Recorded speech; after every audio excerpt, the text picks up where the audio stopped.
হরে কৃষ্ণ শুধু ভক্ত সজ্জন, আজকে আমি বৈষ্ণব পঞ্জিকা নিয়ে দাঁড়িয়েছি কারণ আগামীকাল এক মহিমান্বিত তিথি অর্থাৎ বৃহস্পতিবার 5ই জুন। তো আমরা জানি জামাই ষষ্ঠীর ঠিক 5 দিন পরে এই দশেহারা গঙ্গা স্নান হয়। তো এই গঙ্গা স্নান কিন্তু এই দিনই গঙ্গা দেবীর আবির্ভাব তিথি। তো যেহেতু আগামীকালই সেই তিথি, তাই ভিডিওটা সবাই একটু সবার কাছে শেয়ার করে দিবেন যাতে সবাই জানতে পারে।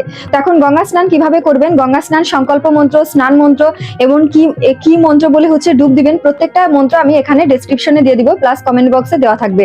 আর সময়টা আমি উল্লেখ করে দিচ্ছি, একদম সকাল থেকে শুরু হচ্ছে অর্থাৎ ব্রহ্ম মুহূর্ত থেকে গঙ্গা স্নানের সময় শুরু হচ্ছে মধ্যরাত পর্যন্ত।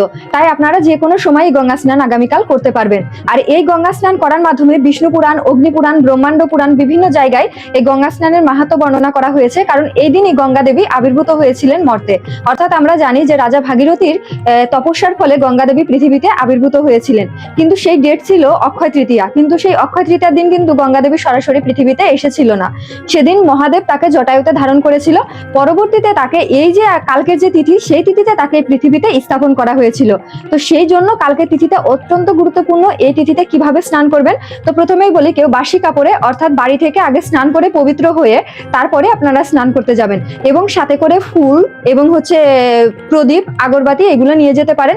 এবং ওইখানে নিয়ে গিয়ে আপনারা প্রথমে স্নান শেষ করে তারপরে গঙ্গা দেবীকে ফুল দিয়ে পূজা দিয়ে এর পরবর্তীতে আপনারা আরতি করতে পারেন। এবং ওখানে গঙ্গা জলের ভিতরে দাঁড়িয়ে যারা হরিনাম মানে মালা করেন তারা হরিনাম জপ করবেন। আর যদি জপমালা না থাকে তাহলে হাতে করগুনেও আপনারা এক মালা অন্তত জপ করবেন, অর্থাৎ 108 বার হরিনাম করবেন। আর যাদের গায়ত্রী দীক্ষা হয়েছে তারা তো অবশ্যই দীক্ষা মন্ত্র জপ করবেন। পাশাপাশি হচ্ছে আপনারা যারা শহরে থাকেন তারা কিভাবে গঙ্গা স্নান করবেন, কারণ আমাদের বাড়ির আশেপাশে তো নদী পুকুর কোনো কিছুই নেই। তো আমরা বাথরুমে যখন স্নান করব তখন আগে থেকে আমরা পবিত্র হয়ে তারপরে স্নান করতে গিয়ে আমরা ওই বাথরুমের ওই বালতির যে জলটা থাকে আমাদের, আমরা জলকে স্পর্শ করে 3 বার গঙ্গা গঙ্গা বলে উচ্চারণ করে সেই জলে আমরা স্নান করব। এবং বাকি যে প্রসেসগুলো আছে সেটা আমরা চাইলে আমাদের ঘরের ভিতরে একটা পাত্রে জল নিয়ে সেখানে আমরা গঙ্গা দেবীকে উদ্দেশ্য করে পূজা করতে পারি।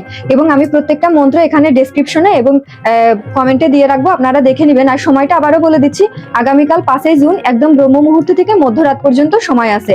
আর এবার আরো অনেক ভালো তিথি পড়েছে, কারণ এই গঙ্গা স্নানে যদি হস্ত মানে নক্ষত্র যুক্ত হয় তাহলে এই তিথিটা আরো বেশি মহিমান্বিত হয়।